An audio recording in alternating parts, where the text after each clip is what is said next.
Hi guys, thank you so much for clicking. You are welcome to my channel. Look at my colleague here. According to her, she wants to stay and watch me. Look at her. Come, let them see you. Oh, I say hi to my subscribers. Hi. Thank you so much for coming. Hey, we have a guest today on the channel, and I want us to talk about something very important. If you've never stopped by on this channel before, you are welcome. My name is Ajala, and please subscribe to this channel. Drop me a like, drop me a comment. Let me know that you are a newcomer so I can welcome you the way I would welcome a newcomer. The Queen died a few days ago, and the whole world has been agog, especially those of us in Africa, those of us within the Commonwealth countries. We have been expressing one form of opinion after the other about the death of the Queen. Of course, I have my own opinions about the Queen. And before I start, I would like to say two things. Maybe when I say these two things, you will even know what I'm about to say later on. One, long live the king, oh, God bless the king, or how do they say it? They say God save the king. And secondly, may the Kaka's soul rest in peace.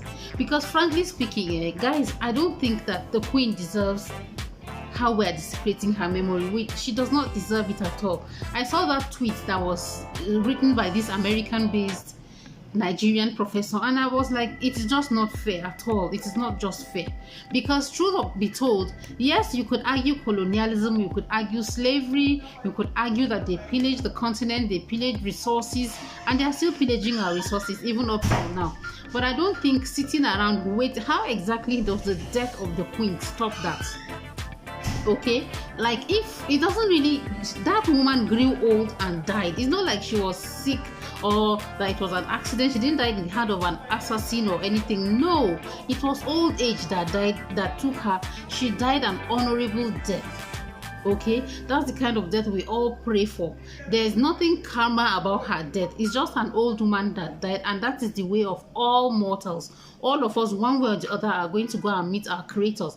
But what did you do while you were alive? What did you do with whatever position you were given?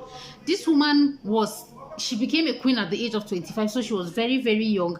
But I think that she gave us her very best. She gave us, not just to the people of England, but everybody in the Commonwealth, and I think to the entire world, she gave us her very best. She gave us the legacy of the Commonwealth. And when people say, Britain should be made to pay reparations for whatever it is, that's we are in the Commonwealth at all. It's the fact that Britain is trying to build a family, make us into a family of the Commonwealth with them as the parents. So if we have grudges with the Britain, if we have grudges with England or with the Queen or with the monarchy about what happened, then the best place for us to address it is when we go for the meeting of brothers at the Commonwealth.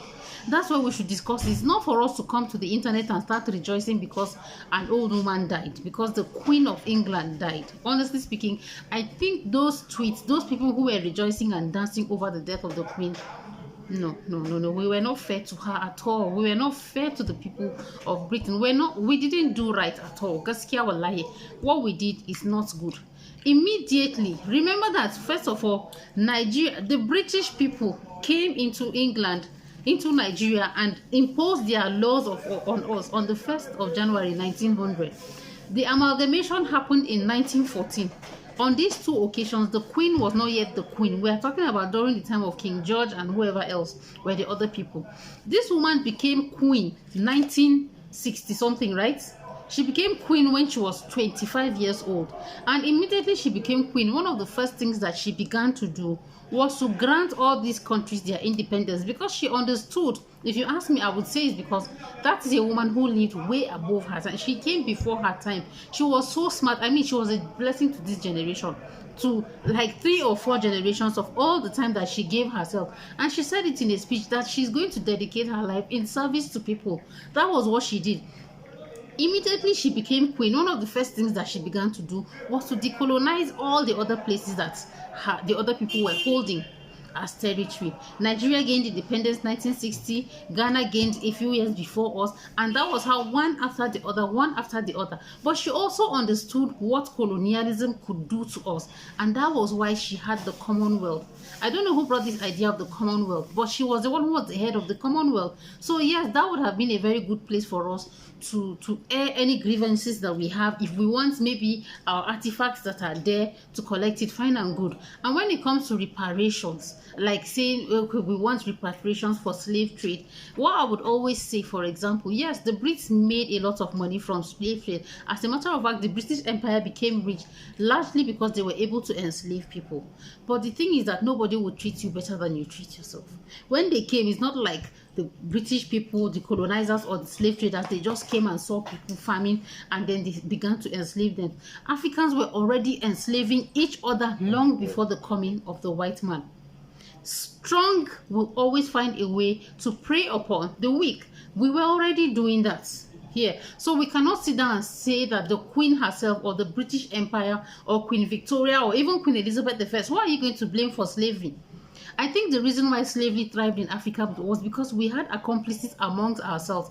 And one of the things we need to do is to approach these matters of when we want to discuss this, let's do it with some intellectual integrity, I swear. Because our great-grandparents were not saints. When the British people abolished slave trade, they got protests from the people who had gotten rich from slave trading. Blacks who were selling blacks. Let us take responsibility for that one and not to blame the Queen or to blame the British Empire or to blame everybody else for that. Okay? Once we do that, we are going to begin to find healing. And secondly, we are not the only people who were colonized. Africans were not the only people who were colonized. Japan was colonized. China was colonized. Singapore was colonized. As a matter of fact, as at 1975, Singapore was kicked out of Malaysia. But they somehow found their way, and today the per capita income of Singapore is higher than that of Britain. They did not go about giving excuses. I think we have to take responsibility for our actions. Are you telling me that now, if in a few years from now, we're facing a situation where King Charles is not around, we're going to erupt in jubilation again because King Charles has died? No. Okay, we're not the only ones who were colonized. We have to stop going around giving excuses, whether for colonization, whether for pillaging resources. Again, I would always say this, that the best resource any country can have is between the ears of its people. Until we develop our people, we are never ever going to grow anywhere. All the countries with plenty resources today are not doing well. Singapore does not have any resource, but their per capita is higher than that of even Britain, of England. So what is it? Were they not colonized as well? So guys, really, that's just my own sentiment. I was very, very sad when I hear people were really even dancing when this is a woman that felt like a grandmother to me, I swear. Maybe because I'm a member of the Commonwealth and we felt entitled to give our opinion on everything that was happening when the Prince Harry and Meghan Markle were having issues. So yes, we're children of the Commonwealth. Yes, we should have an opinion. We should feel bad. At least that's how I feel we should feel. We should feel bad.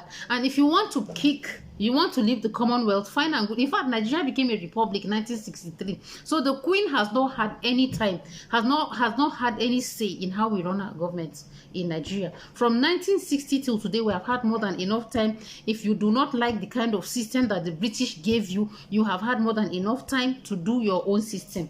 You would have had enough time. If you don't want parliamentary, do presidential. But Nigeria has gotten steadily worse from 1960 till today, and some of the most resilient, enduring infrastructure we have are the ones that were built by the British. So let's be honest with ourselves. Frankly speaking, there has to be something wrong with the way we are doing our own administration. Let us not go about hating the people that we should be learning from. We should not go about hating people that we should be learning from. These people, they've done their own. She has given the world her own best, and she has gone. Whether you shout from now till tomorrow, she lived a very privileged life that a lot of you can only dream of. A lot of Nigerians, a lot of Africans from the Commonwealth, a lot of Africans, even from non-Commonwealth countries, are living in the UK today, are living lives that they could never have gotten if the UK had not opened their doors. We cannot sit around and say you want to bite that finger that fed you, that they opened themselves up to you like that. I beg. Frankly speaking, I think the Queen deserves better. I think the Queen deserves better. That's just my opinion. That's what I would like to say. That we should take responsibility for us as Black people. Stop going about dancing and rejoicing because somebody has gone to be with her maker after a long and fulfilled life. If you have listened to me till now, thank you so much. I hope my ramblings made some sense to you.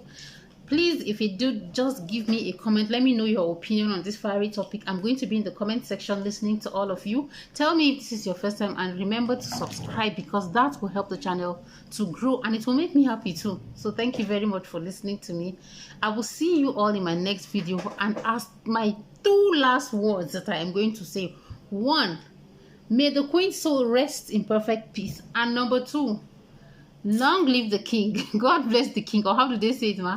God bless the king. God save the king. See you all some other time. Bye.